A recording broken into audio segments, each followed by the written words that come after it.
നമസ്കാരം പ്രിയപ്പെട്ട കുട്ടികളെ, ഏവർക്കും ഫോട്ടോൺ അക്കാഡമിയുടെ ഒരു പുതിയ വീഡിയോയിലേക്ക് സ്വാഗതം. ഇന്നത്തെ നമ്മുടെ വീഡിയോയിൽ നമ്മൾ ഡിസ്കസ് ചെയ്യാൻ പോകുന്നത് നമ്മുടെ ക്രാഷ് ബാച്ചിനെ കുറിച്ചാണ്. ഇത് ഫ്രീ ആണ് തികച്ചും ഈ കോഴ്സ് എന്നുള്ളതാണ് എൻ്റെ ഏറ്റവും വലിയ പ്രത്യേകത. ഈ കോഴ്സ് നടത്തുന്നത് 12ാം ക്ലാസ്സിലെ ബോർഡ് എക്സാമിന് പ്രിപ്പയർ ആകുന്ന കേരള സിലബസിലെയും CBSEയിലെയും കുട്ടികൾക്ക് വേണ്ടിയാണ്. ഇത് ബാക്കിയുള്ള സ്റ്റേറ്റ് ബോർഡുകാർക്കും യൂസ് ചെയ്യാം. എന്നാലും മീഡിയം ഓഫ് ഇൻസ്ട്രക്ഷൻ എന്ന് പറയുന്നത് മലയാളമായിരിക്കും. ഇതിൽ നമ്മൾ ഫിസിക്സ്, കെമിസ്ട്രി, മാത്സ് എന്നീ 3 സബ്ജക്റ്റുകളാണ് ഡീൽ ചെയ്യുന്നത്. എങ്ങനെയാണ് ഈ ക്രാഷ് കോഴ്സിൽ ക്വസ്റ്റ്യൻസ് ഉൾക്കൊള്ളുന്നത്, എങ്ങനെയാണ് ഈ ക്രാഷ് കോഴ്സ് ഉപയോഗിക്കേണ്ടത് എന്ന് ഞാൻ പറഞ്ഞുതരാം.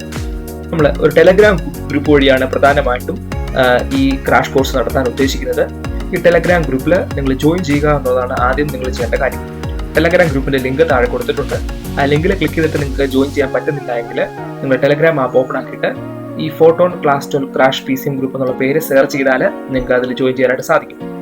അത് പറ്റിയില്ലെങ്കിൽ നിങ്ങൾ ഈ നമ്പറിൽ കോൺടാക്ട് ചെയ്താൽ നിങ്ങൾക്ക് ഇതിൽ ജോയിൻ ചെയ്യാനായിട്ട് ലിങ്ക് ഞാൻ അയച്ചു തരുന്നതായിരിക്കും. നിങ്ങൾ ടെലഗ്രാം ഗ്രൂപ്പിൽ ജോയിൻ ചെയ്യുന്നത് കഴിയുമ്പോൾ ആ ഗ്രൂപ്പിൽ ഓരോ ദിവസവും നമ്മൾ ഓരോരോ സെറ്റ് ഓഫ് വീഡിയോസ് അപ്ലോഡ് ചെയ്യുന്നതായിരിക്കും. റെക്കോർഡഡ് ഫോമാറ്റിലുള്ള വീഡിയോസ് നിങ്ങൾ കാണുക. ആ വീഡിയോസ് കണ്ട ശേഷം അത് നല്ല രീതിയിൽ പഠിക്കണം. അപ്പോൾ ക്വസ്റ്റ്യൻസ് ആയിരിക്കും നമ്മൾ ഡിസ്കസ് ചെയ്യുന്നത്. ആ ക്വസ്റ്റ്യൻസ് നല്ല രീതിയിൽ നിങ്ങൾ കാണുക, അതിൻ്റെ തിയറി പഠിക്കുക. അതൊക്കെ നിങ്ങൾ ചെയ്ത് കഴിഞ്ഞിട്ട് ആ സെറ്റ് ഓഫ് വീഡിയോസിന് താഴെ നമ്മൾ സെറ്റ് ഓഫ് ക്വസ്റ്റ്യൻസ് അപ്ലോഡ് ചെയ്യുന്നതായിരിക്കും. അത് നിങ്ങൾക്ക് ക്യൂസ് മോഡിലുള്ള ക്വസ്റ്റ്യൻസ് ആണ്. ആ ക്വസ്റ്റ്യൻസ് നിങ്ങൾക്ക് സ്വയം വായിച്ച് നോക്കി നിങ്ങൾ പഠിച്ചതിനെ ബേസ് ചെയ്ത് നിങ്ങൾ നോക്കാതെ തന്നെ ഒരു സെൽഫ് ഇവാലുവേഷൻ ടെസ്റ്റ് പോലെ ആ ക്വസ്റ്റ്യൻസ് നിങ്ങൾ ഓരോന്ന് അറ്റൻഡ് ചെയ്യണം. ക്വസ്റ്റ്യൻസ് എല്ലാം അറ്റൻഡ് ചെയ്ത ശേഷം എത്ര മാർക്ക് നിങ്ങൾ സ്കോർ ചെയ്യാൻ പറ്റി എന്നുള്ളത് നിങ്ങളൊന്ന് സെൽഫായിട്ട് ഇവാലുവേറ്റ് ചെയ്ത് നോക്കണം. ഓക്കെ, അപ്പോൾ ഈ ടെലഗ്രാം ഗ്രൂപ്പിൽ ജോയിൻ ചെയ്യുക. നല്ല രീതിയിൽ നിങ്ങളുടെ പഠനം മുന്നോട്ട് കൊണ്ടുപോകട്ടെ. എല്ലാവർക്കും ഓൾ ദ ബെസ്റ്റ്.